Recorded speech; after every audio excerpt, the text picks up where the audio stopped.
notice, and this is the typical copyright. We continue with mathematics syllabus for CSEC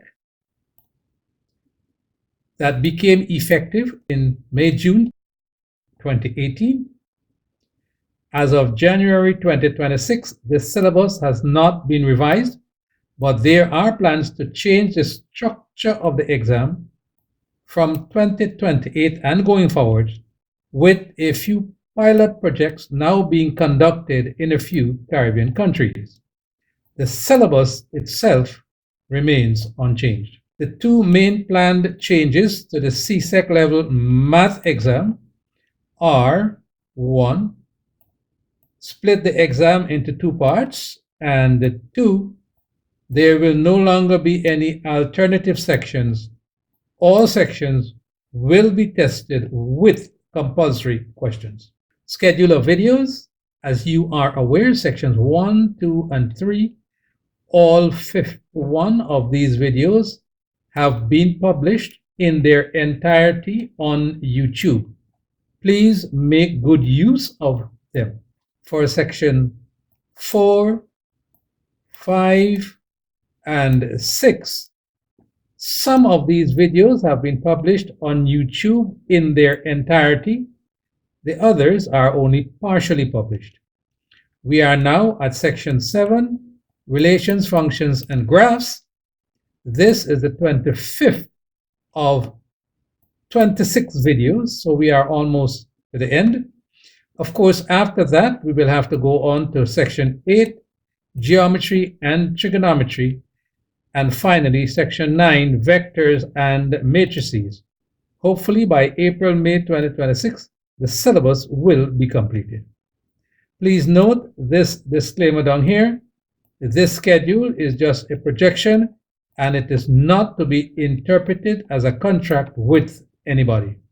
I am emphasizing section 1, number theory and computation. I have divided that into 33 videos, and as I just said, they are all available on YouTube in their entirety, especially since this section forms the foundation on which the rest of the syllabus is based. So please make sure you look at them and know them very well. Another reminder, you need to know the times tables from 2 to 12, especially since calculators are not allowed in paper 1. Revisiting section 1, some of these videos are even applicable in the primary schools for students who could use them on their own, teachers who may want to use the videos on YouTube in the inverted classroom, and to help parents who may think that they don't know enough math to teach their children, even in primary schools, since this is actually the first part of the CSEC syllabus. If we consider this section here in the blue box, you will notice video 6, it says add, subtract, multiply, and divide whole numbers. And then video 7, add, subtract, multiply, and divide decimals. Video 8, add and subtract fractions. Video 9, multiply and divide fractions, and so on. Much of this work is done in the primary school, even from grade 3, grade 4, and especially grades 5 and 6. This is to prepare them so that when they get into secondary school, they will have the foundational mathematics to continue, and that CSEC mathematics will not be as difficult as many people think it is. Section 2, consumer arithmetic. All 12 of these videos have been published on YouTube in their entirety. Section 3, sets. All 6 of these videos have been published on YouTube in their entirety. Section 4, measurement. These indicated in yellow here have been published on YouTube in their entirety. The others are only partially published on YouTube. If you need full access to these videos that are only partially published on YouTube, please see directions in the description below. Section 5, Statistics. We have some of these videos published on YouTube in their entirety as indicated in yellow here. The others are only partially published. Again, the same principle applies.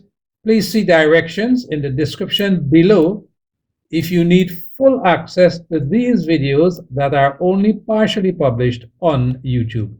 Section 6, Algebra. From this section, these 7 videos you see indicated here have been published on YouTube in their entirety. The others are only partially published. Please make good use of all of them, the ones that are published in their entirety and even the ones that are only partially published, because they do deal to a certain extent with the particular objective. Again, please see directions in the description below for full access to those videos that are only partially published on YouTube. We are now at section 7, Relations, Functions, and Graphs. This section consists of 26 videos. We are almost to the end. Before we go on, recall in the introductory video that I said you will need a good math textbook or maybe a set of 2 to especially get more practice questions. CSEC recommends these you see on the right here. From those, I will recommend these last 2 down here, especially since they form a very good 2-volume set of math textbooks that is quite adequate for the current and the future proposed changes in the structure of the CSEC math exam. This is a picture of volume 1, Mathematics, a Complete Course with CXC Questions by Raymond Tulsi. And this is a picture of volume 2. Please note this disclaimer down here.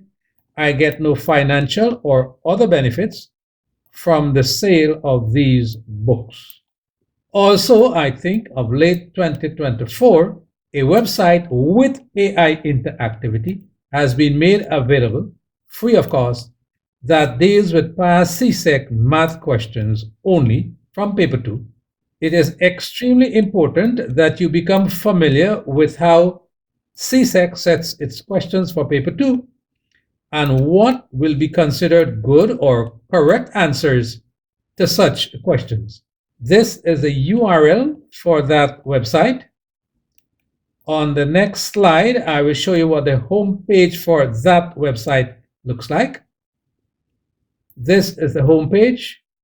Note you will have to register and then sign in, of course. But as I said, it is free. This is the URL up here again. This URL will be in the description of this video below so that you can easily click on it and be redirected to this website. Another reminder that this formula sheet that you see on the left here is provided for CSEC math examination papers. It is also included in the syllabus if you have a full copy of the syllabus. If you don't have a full copy of the syllabus, there will be a link in the description below from where this formula sheet can be downloaded. This is the top part of that formula sheet. I am going to state the obvious here. You do not need to memorize these formulae on this formula sheet, as this sheet will be provided during the examination. And this is the below part of that same formula sheet. While you do not need to memorize these formulae, you do need to know when and how to use them. So section 7, Relations, Functions, and Graphs. The first page of the objectives from this section, all 5, we have completed those. Second page up to objective 9, we have completed all of these. Next page, up to objective 13, we have completed all of those. Next page, up to objective 17, we have completed all of those. Next page, up to objective 20, we have completed all of those. Next page, up to 22, we have completed all of these. We have completed objectives 23 and 24, which means that we are now at objective 25. We are almost down to the end of this section. Section 7, relations, functions, and graphs. We have completed up to objective 24, as I just stated. Out of these 24 objectives, these 8 have been published in their entirety. Again, please make good use of them. And the others so far have been published partially. If you need full access to these that are only partially published, please see the description below. Right now, we are at objective 25.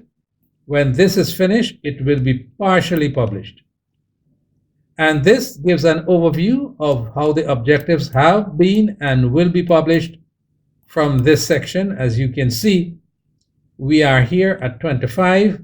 This will be partially published. After that, the last objective, 26, will be published in its entirety.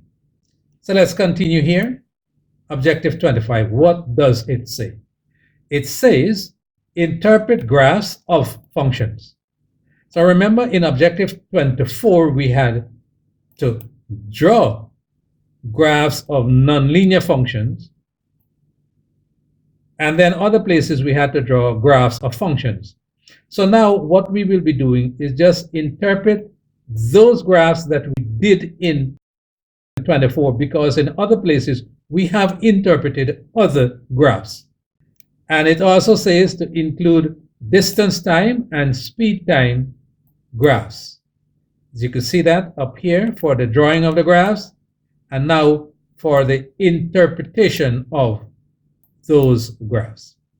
To begin with, we will revisit those 3 distance time, we did one of those, and 2 speed time graphs from the last video, where you had to draw the graphs of nonlinear functions as specified in the additional notes of this objective.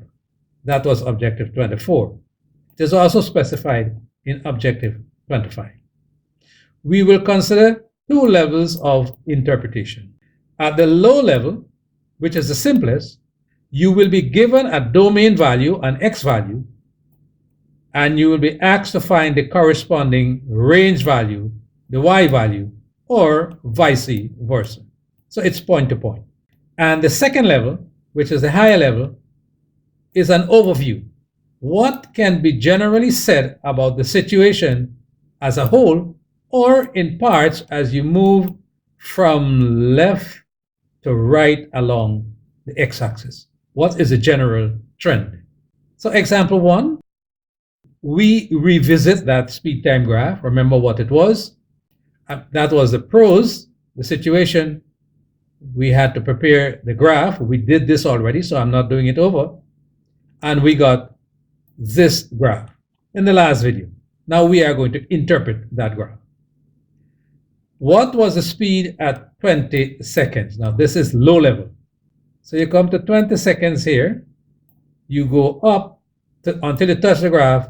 You come across here and you take that reading, which is 8.6 meters per second, or close to that.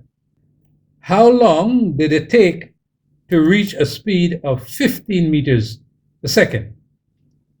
So you go on the speed axis to 15 meters per second, which is here. Go across until you meet the graph the very first time, and then come down, which is here. What is that reading? It looks like 27 seconds. Remember, we don't have the pros. We just have the graph. So we are using the graph to get this information. And there are many other such simple questions that can be asked. So let's move from this. On a speed time graph, the gradient of any part or point, if a curve, indicates the acceleration of the body. So given that speed time graph, you may be asked to find the acceleration at certain points, at certain stages.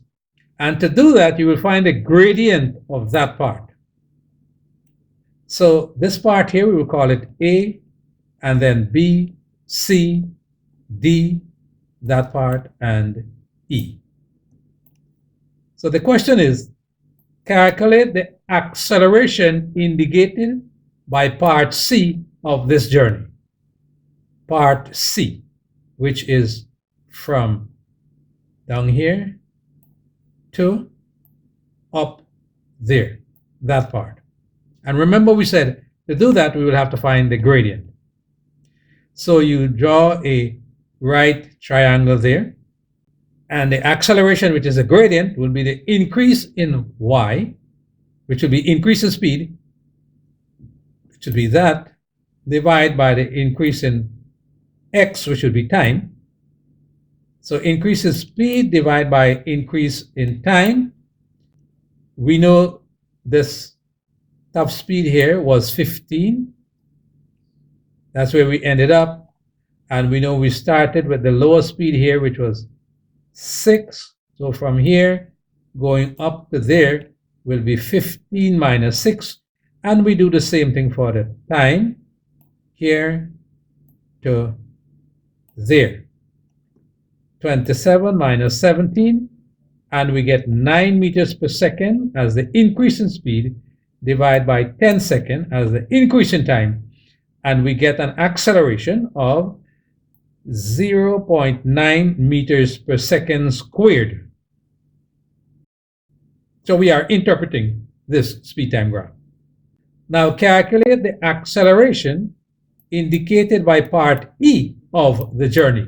Notice I said acceleration. So part E is this part over here. So by now you know you have to find a gradient. So you drop a right triangle there. And then the acceleration will be the increase in y, which will be the increase in speed. Notice I said increase, but you see a decrease there. Divide by the increase in time. We are going to subtract V1 from V2. Now in this case, V2 is 0 and V1 is 15 because we began at 15. So you are going to get a negative velocity divided by time. And so you get acceleration is negative 3.75 meters per second squared. Now, not to worry about that negative.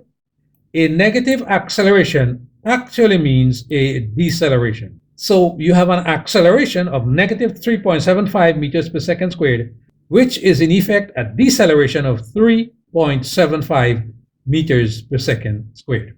You may also be asked to calculate the distance traveled during a specific time. In this case, I am using first 40 seconds. On a speed time graph, the area under the graph indicates the distance traveled. Now notice area is in quotation marks because you are not going to end up with a square unit as your answer. You are going to end up with a linear unit, which is distance. So 40 seconds will take us to here. We will divide this shape into its various components. Notice you have a triangle here, you have a rectangle there, you have a trapezium there. We will do that first. So on a speed time graph, the area under the graph indicates the distance traveled. So we will find the area under each section. So A is a triangle, its base is 5 seconds, which is, this is 5. And its height is 6 meters per second, which is up to here. So the area of that triangle is half base times perpendicular height, which is 15 meters. Notice I didn't say anything about a square unit. 15 meters.